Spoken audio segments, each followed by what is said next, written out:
Une mélodie solennelle, un silence brisé. Après la mort de Jésus, ces phénomènes effrayants et spectaculaires se manifestèrent instantanément, accomplissant des prophéties consignées dans des livres sacrés 1000 ans auparavant. La terre elle-même trembla, comme l'avait prédit David. Des tombeaux s'ouvrirent, comme Daniel l'avait écrit. L'obscurité enveloppa le pays, exactement comme Amos l'avait annoncé. Ces signes terrifièrent la foule, car ils correspondaient aux Écritures avec une précision déconcertante.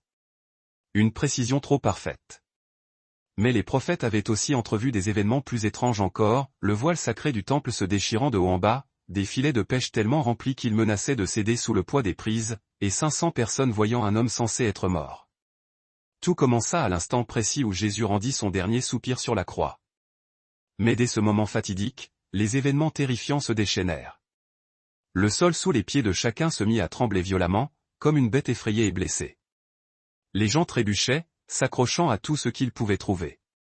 Tandis que la terre se mouvait de manière inédite, le bruit était assourdissant. Des fissures s'ouvrirent dans le sol avec un fracas semblable au tonnerre qui roule sur la plaine.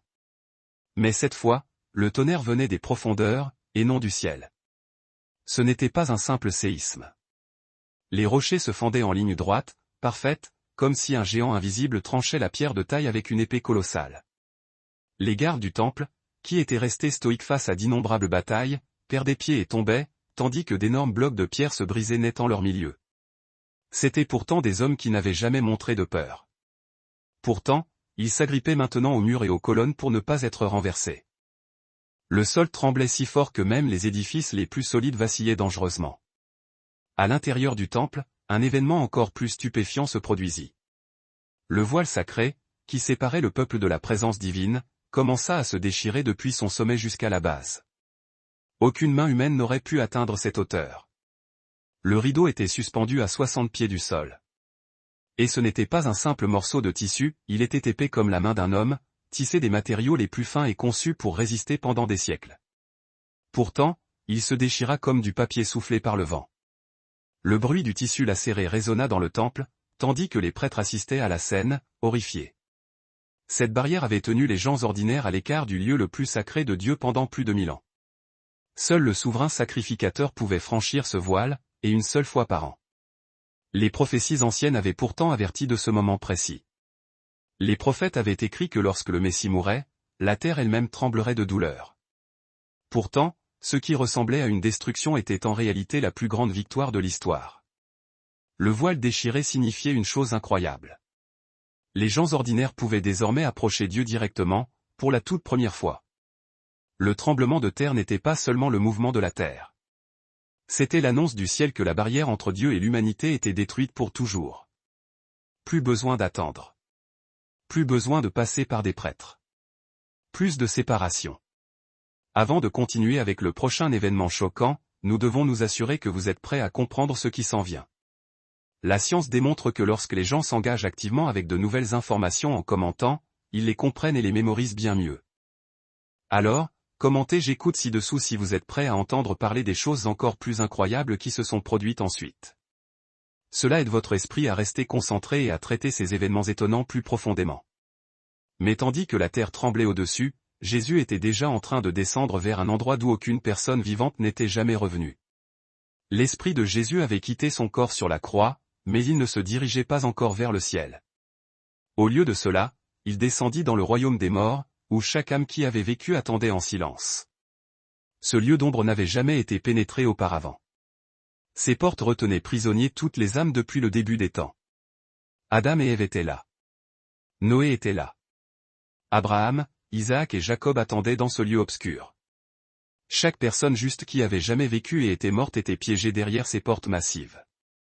Les enfers étaient comme une immense prison avec des murs que personne ne pouvait escalader et des portes que personne ne pouvait ouvrir.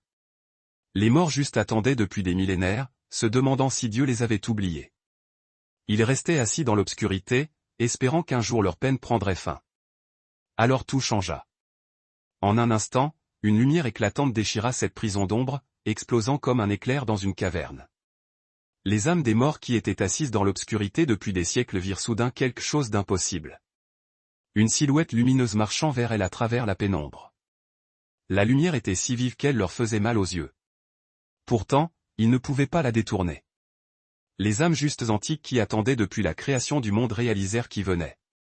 C'était celui qui avait été promis, le Messie auquel ils avaient cru était enfin là. Mais il était censé être vivant, pas mort comme eux.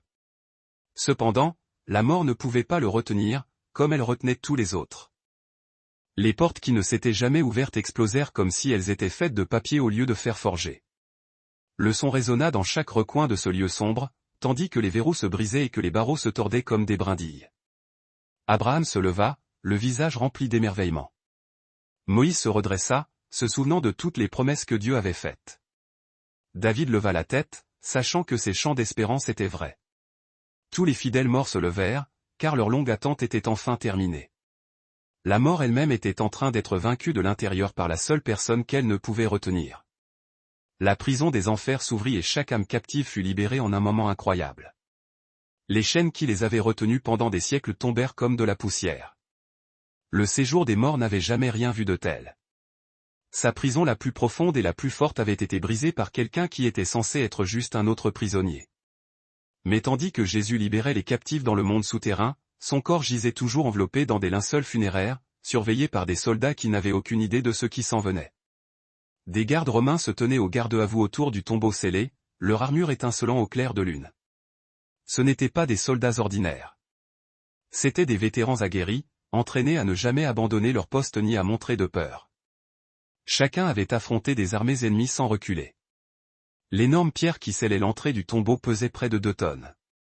Elle avait été roulée en place et sécurisée par un sceau romain officiel. Briser ce sceau était synonyme de peine capitale pour quiconque serait assez insensé pour essayer. Les gardes savaient que leur travail était simple.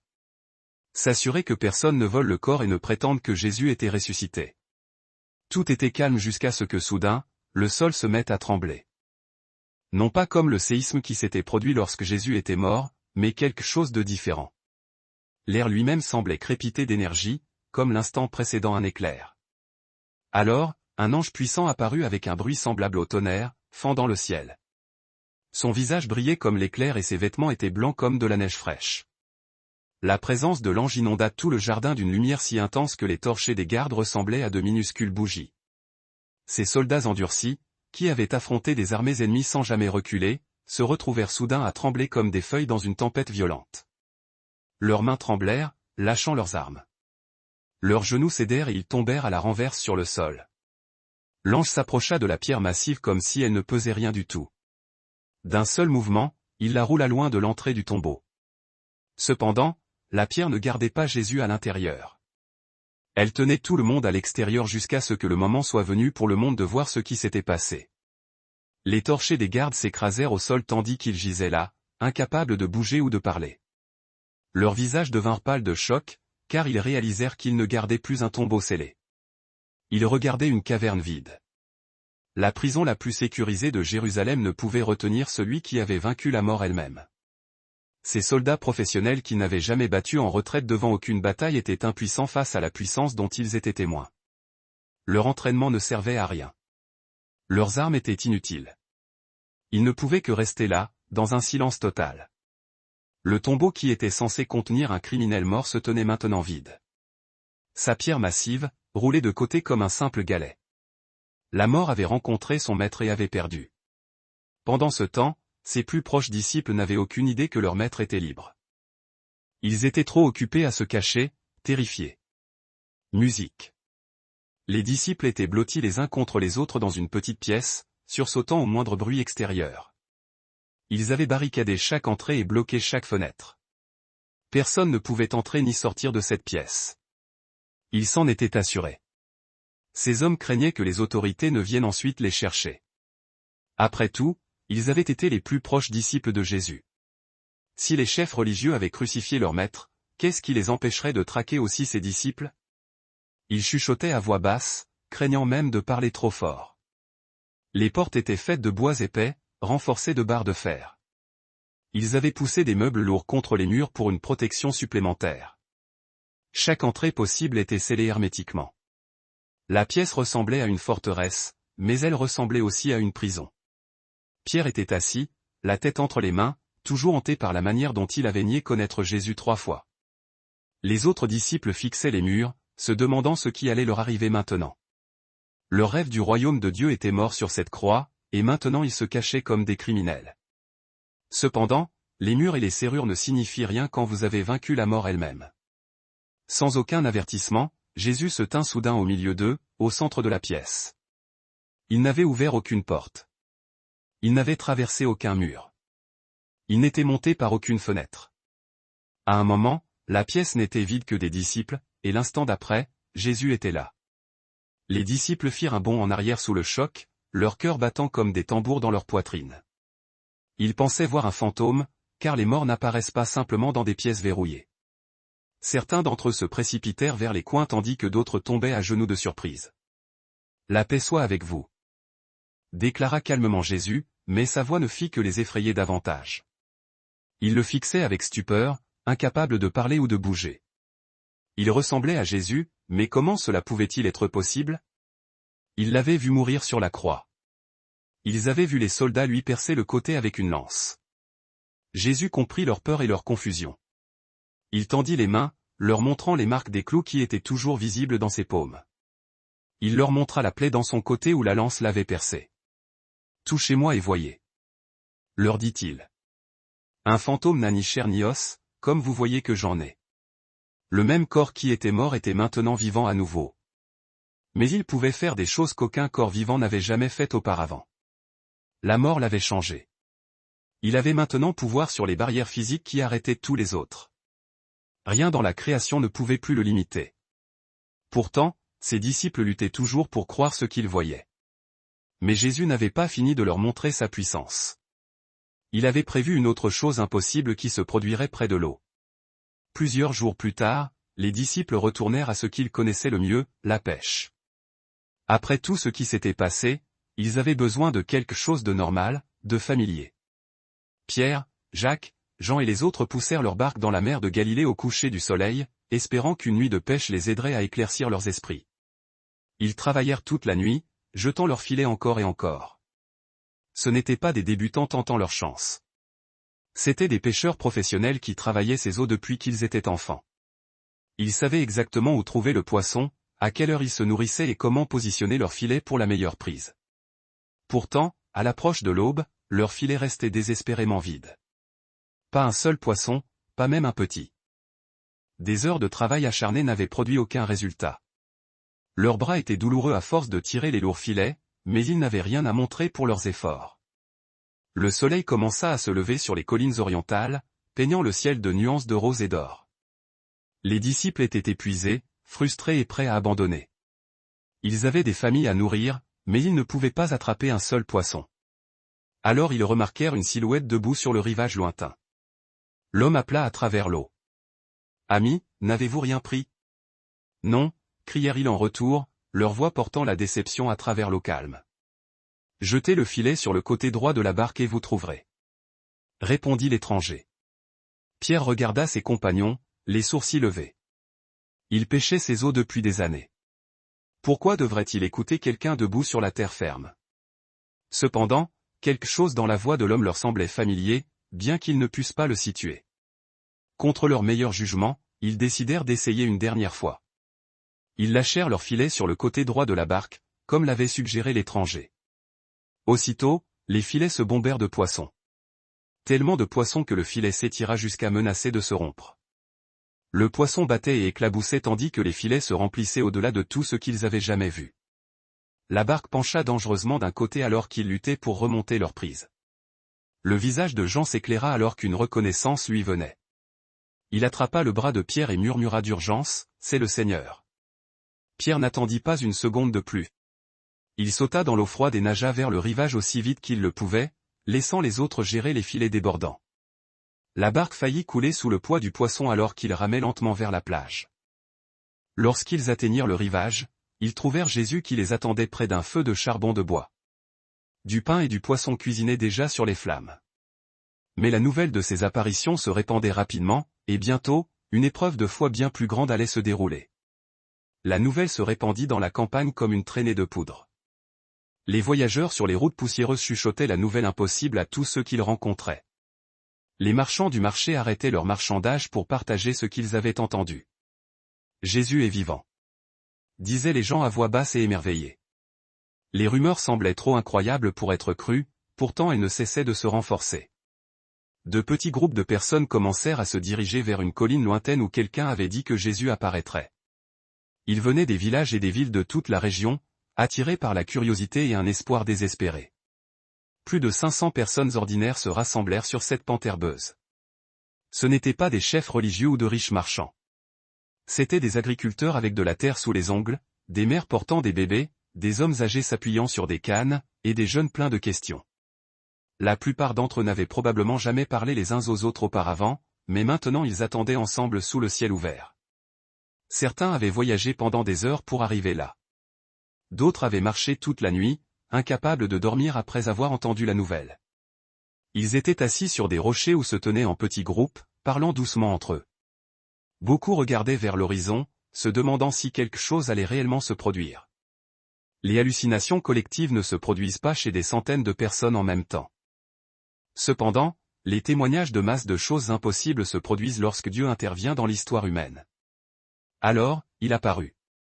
Jésus se tint devant toute la foule en même temps, visible pour tout le monde d'un seul coup. Personne ne le vit s'approcher. Personne ne le vit gravir la colline. Un instant, la colline ne contenait que des gens qui attendaient, et l'instant d'après, leur Seigneur ressuscité était parmi eux. La réaction fut immédiate, mais différente pour chacun. Certaines personnes tombèrent à genoux comme si la foudre les avait frappés. D'autres restèrent figés sous le choc, la bouche ouverte. Quelques-uns se frottèrent les yeux, certains de devoir halluciner. Les enfants pointaient du doigt avec excitation tandis que leurs parents luttaient pour comprendre ce qui se passait.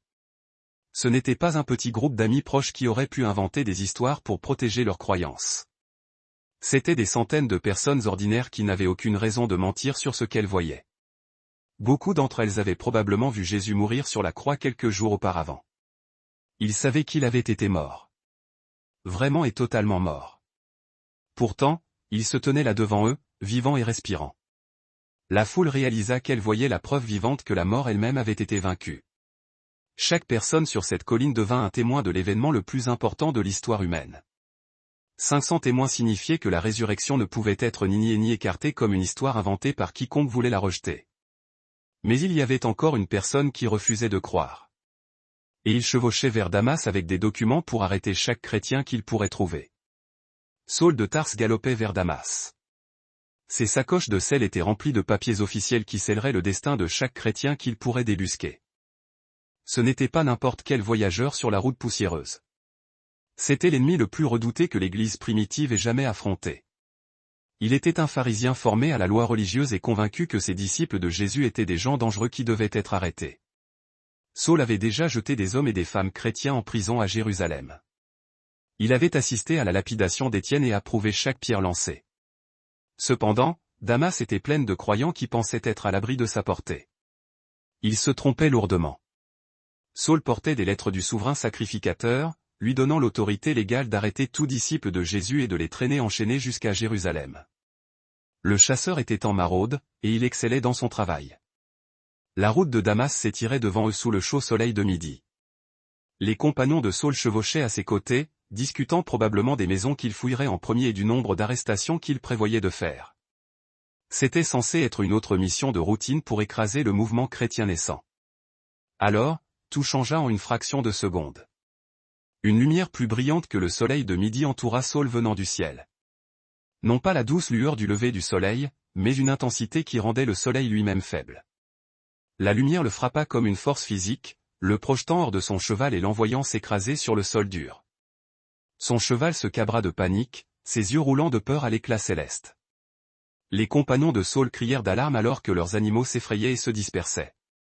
La lumière était si intense que Saul ferma les yeux, mais il pouvait toujours la voir brûler à travers ses paupières closes.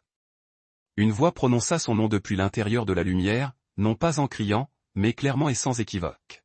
« Saul, Saul, pourquoi me persécutes-tu? Qui es-tu, Seigneur » halta Saul depuis le sol. Sa voix tremblait de terreur. « Je suis Jésus, celui que tu persécutes. » Vint la réponse. Ses compagnons entendirent la voix mais ne virent personne parler. Ils savaient que quelque chose d'incroyable se produisait, mais ils ne pouvaient pas comprendre quoi. Saul essaya d'ouvrir les yeux, mais tout était noir. La lumière vive lui avait volé la vue. Pendant 3 jours, Saul resta dans l'obscurité, incapable de manger ou de boire. Cependant, lorsque sa vue revint, son cœur avait été changé pour toujours. Le plus grand ennemi du christianisme devint son plus grand messager parce que la mort ne pouvait pas arrêter la mission de Jésus. Cet événement terrifiant prouvait que Jésus avait le pouvoir sur la mort elle-même. Mais qu'en était-il de son pouvoir sur la vie? Avant de mourir, Jésus a prononcé le discours le plus célèbre de l'histoire sur une colline près de la mer de Galilée. Les enseignements qu'il a partagés ce jour-là étaient si radicaux, si transformateurs, qu'ils laissent encore les gens sans voix aujourd'hui. Voulez-vous découvrir ce qu'il a dit qui a transformé de simples pécheurs en révolutionnaires du monde? Cliquez maintenant pour entendre les leçons qui ont tout transformé.